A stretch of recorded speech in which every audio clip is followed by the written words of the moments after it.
रघुपति राघव राजा राम पतित पावन सीताराम। रघुपति राघव राजा राम पतित पावन सीताराम।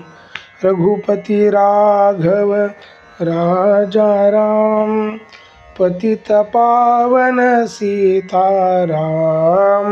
रघुपति राघव राजा राम पतित पावन सीताराम।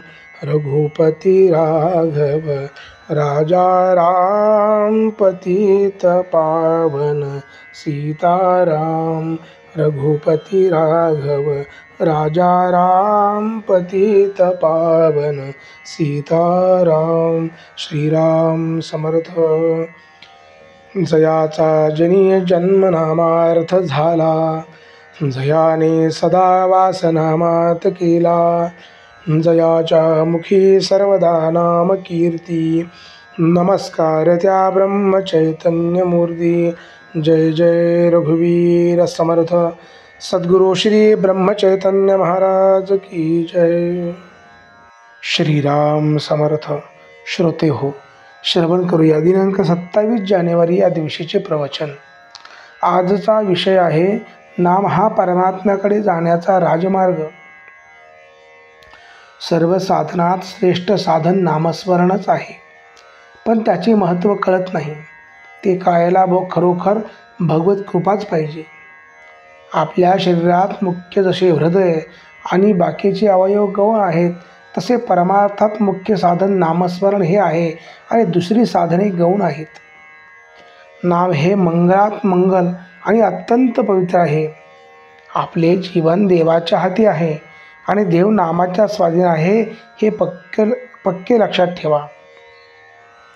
योगात योग करीपर्यंत समाधान असते, पण नामस्मरणाच्या अनुसंधानात सतत समाधान असते। स्वतः निर्गुण झाल्याशिवाय निर्गुण उपासना होत नाही। तेच दिसणे, नाद ऐकणे या सर्व गोष्टी गुणातच नाही का आल्या? निर्गुण व्हायला देहबुद्धी सुटायला पाहिजे।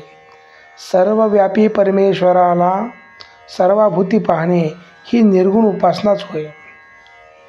योग नामस्मरणाला पोषक तितकाच करावा, केवळ त्यालाच प्राधान्य देऊ नये। योग नामस्मरणाला पोषक आहे, पण नामस्मरण योगाच्या पलीकडे आहे। म्हणून नामस्मरणात योग येतो, योगात नामस्मरण येत नाही। सर्व साधनांचा अंत नामस्मरणात आहे। नामाचे साधन हे जलद गाडीप्रमाणे आहे। रंग दिसणे, प्रकाश दिसणे, आवाज ऐकू येणे ही मधली स्टेशने सोडून नाम एकदम भगवंतापर्यंत नेऊन पोहोचवते। इतर साधनांनी लवकर साधल्यासारखे वाटते, पण ते तात्पुरते असते। नामाने थोडा उशीर लागेल, पण जे साधेल ते कायमचे साधेल, कारण नामाने मुळापासून सुधारणा होते। नामस्मरण हा परमात्म्याकडे जाण्याचा राजमार्ग होय।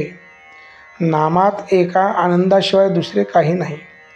नामाच्या आनंदाचा झटका आला की मनुष्य स्वतःला विसरेल। तुकाराम बुवांची वाचा त्यांना अनावर झाली, ती सारखी नाम घेऊ लागली। याचा अर्थ असा की त्यांच्या कल्पनेच्या बाहेर नाम येऊ लागले। गाडी उतारा लागली की जशी अतिवेगात येते आणि आवरत नाही, तसे हे आहे। आपल्या शक्तीच्या बाहेर कार्य होणे ही भगवंताची कृपा होय। 4 माणसे होती, त्या सर्वांना एकच रोग झाला होता, पण त्यांची सांपत्तिक स्थिती सारखी नव्हती। वैद्याने त्यापैकी अगदी गरीब माणसाला एक औषध तुळशीच्या रसात घ्यायला सांगितले। त्याच्यापेक्षा पैशावाल्याला तेच औषध मधामध्ये घ्यायला सांगितले। त्याच्याही पेक्षा पैशावाल्याला तेच औषध केशरात घ्यायला सांगितले आणि सर्वात श्रीमंत होता त्याला हेच औषध कस्तुरीत घ्यायला सांगितले। त्याप्रमाणे ज्याचा जसा अधिकार तसे त्याने नाम घ्यावे। नाम नुसते तोंडाने घ्यावे, नाम श्रद्धेने घ्यावे, नाम वृत्ती सांभाळून घ्यावे।